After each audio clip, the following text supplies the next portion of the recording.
अस्सलामुअलैकुम। अच्छा, ये आपके पास क्वेश्चन नंबर 2 है। Evaluate the following complex numbers in form x plus iota y। यानी कम्प्लेक्स नंबर की नोटेशन ये होती है कि उसको x प्लस आयोटा y की फॉर्म में लिखते हैं। x इसमें रियल पार्ट होता है और i के साथ जो भी है हमारे पास y वो उसका इमेजनरी पार्ट होता है। तो क्वेश्चन नंबर 2 का पार्ट 1 है आपके पास 3 plus 2 iota into plus 2 plus 4 iota.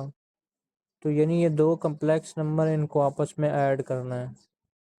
Addition और सब्ट्रैक्शन का ये रूल है कि आपके पास रियल पार्ट रियल के साथ सॉल्व होता है और इमेजनरी पार्ट इमेजनरी के साथ। तो ब्रैकेट्स ओपन करेंगे तो साइन पे कोई भी फ़र्क नहीं पड़ेगा। तो 3 प्लस 2 यानी 3 और 2 आपस में ऐड होंगे और जो इमेजनरी पार्ट है 2 आयोटा और 4 आयोटा ये आपस में सॉल्व होंगे। तो ये आपके पास आ जाएगा 5 प्लस 6 आयोटा। नेक्स्ट आपके पास पार्ट 2 है 4 plus 3 iota into minus 2 plus 4 iota.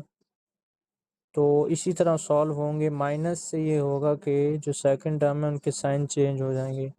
तो 2 के साथ प्लस है तो माइनस प्लस माइनस, 5 आयोटा के साथ प्लस है तो माइनस प्लस माइनस। और सॉल्व वही तरीका है, 4 और माइनस 2 सॉल्व होंगे, 3 आयोटा और माइनस 5 आयोटा। तो ये 2 माइनस 2 आयोटा आपके पास आ जाएगा। और नेक्स्ट जो पार्ट 3 है आपके पास, वो क्वेश्चन नंबर 1 को आप देख लें, इसी तरह सॉल्व होगा। 4 और 4 आपस में रियल पार्ट हैं, ये सॉल्व होंगे। 7 आयोटा माइनस 7 आयोटा ये आपस में सॉल्व होंगे। 4 और 4 8। 7 आयोटा माइनस 7 आयोटा दोनों के साइन मुख्तलिफ हैं, तो ये 7 आयोटा ये 0 आयोटा हो जाएगा। तो 8 प्लस 0 आयोटा, इसको सिर्फ 8 भी लिख सकते हैं क्योंकि हमें ऊपर कहा था कि x प्लस आयोटा y की फॉर्म में लिखें। तो आंसर तो रियल पार्ट ही आता है, लेकिन इमेजनरी पार्ट चूँकि उसमें 0 है तो उसको हम 8 प्लस 0 आयोटा लिखें। नेक्स्ट आपके पास पार्ट 4 है, ये क्वेश्चन नंबर 2 की तरह ही होगा। ब्रैकेट्स ओपन करेंगे, minus plus minus minus 2 minus minus plus 5 iota plus में सॉल्व करेंगे इसी तरह। अब यहाँ पर रियल पार्ट आपके पास 0 हो जाएगा, इमेजनरी पार्ट 10 आयोटा। तो इसको 0 प्लस 10 आयोटा भी लिख सकते हैं या 10 आयोटा भी। नेक्स्ट आपके पास पार्ट नंबर 5 है, इसके अंदर प्रोडक्ट हो रहा है।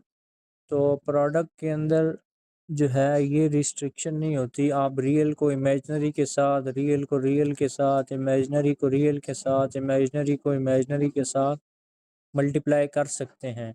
तो 3 4 से होगा 12 और 3 माइनस 3 आयोटा से होगा माइनस 9 आयोटा प्लस 2 आयोटा 4 से होगा 8 iota plus minus minus 2 iota 3 iota से होगा 6 आयोटा स्क्वायर। तो 12 minus 9 iota plus 8 iota minus 6 iota square. तो नेक्स्ट स्टेप है 12 माइनस 9 आयोटा प्लस 8 आयोटा। जिस भी रकम के साथ आयोटा स्क्वायर हो तो आयोटा स्क्वायर को ख़त्म कर दें और उस रकम का साइन चेंज कर दें, तो ये प्लस 6 आ जाएगा। तो 12 प्लस 6 18 हो जाएगा और minus 9 iota plus 8 iota minus iota हो जाएगा। तो ये 18 माइनस आयोटा आ जाएगा। नेक्स्ट आपके पास पार्ट 6 है और ये लिखा है 3,2 डिवाइडेड बाय 3, माइनस 1। तो कम्प्लेक्स नंबर को लिखने का ये भी तरीका होता है। अब ये कॉमा से पहले रियल पार्ट होता है और कॉमा के बाद इमेजनरी पार्ट होता है। तो 3 और कॉमा के बाद प्लस का साइन है, 2 के साथ प्लस है तो प्लस लिखेंगे। कॉमा हटेगा तो आयोटा आ जाएगा 2 के साथ। डिवाइड के लिए लाइन लगा देंगे, नीचे 3 कॉमा के बाद माइनस है, माइनस आएगा। 1 आयोटा को आयोटा लिख दें, एक ही बात है। अब देखें इसके बाद इसके अंदर आपके पास न्यूमरेटर में 3 प्लस 2 आयोटा है, लेकिन डिनोमिनेटर में 3 माइनस आयोटा है जो कि कॉम्प्लेक्स नंबर है। तो रैशनलाइजेशन करेंगे। तो रैशनलाइजेशन का मतलब यह है कि नीचे से आयोटा को आपने ख़त्म करना है। तो जो डिनोमिनेटर है इस वाली टर्म का कॉन्जुगेट लें और इसको रैशनलाइज करें, तो सामने सामने वाले आपस में मल्टीप्लाई होंगे।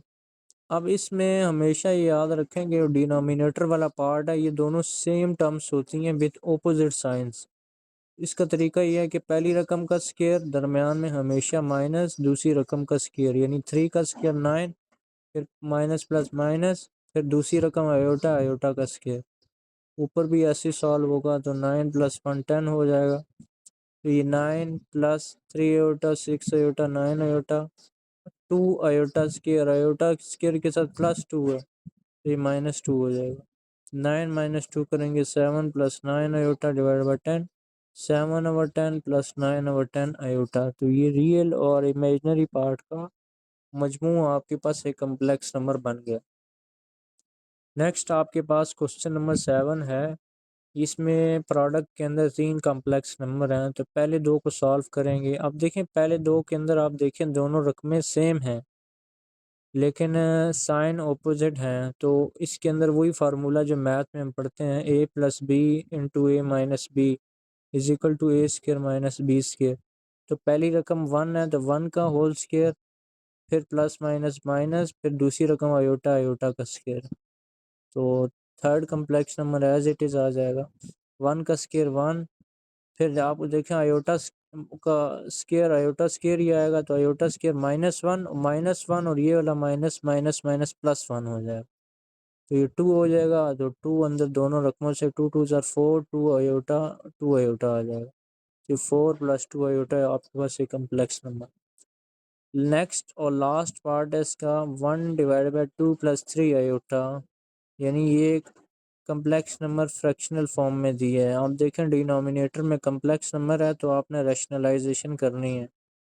तो आप इस देख सकते हैं कैसे 1 को 2 - 3 आयोटा से करेंगे, 2 - 3 आयोटा आ जाएगा। नीचे डिनोमिनेटर वही a² - b² से सॉल्व होंगे। 2 - 3 iota divide by 4 -9 iota square, 2 - 3 iota और आयोटा स्क्वायर के साथ -9 है, +9 हो जाएगा, आयोटा स्क्वायर ख़त्म हो जाएगा। 2 - 3 आयोटा 4 + 9 13। अब जब भी नीचे डिनोमिनेटर में एक रकम हो और ऊपर दो या दो से ज़्यादा रकमें हों तो डिनोमिनेटर को हर रकम के नीचे डिवाइड में लिख सकते हैं। तो 13 को 2 के नीचे भी लिखेंगे, 13 को -3 आयोटा के नीचे लिखेंगे। तो ये आपके पास एक कम्प्लेक्स नंबर बन गया। वस्सलाम।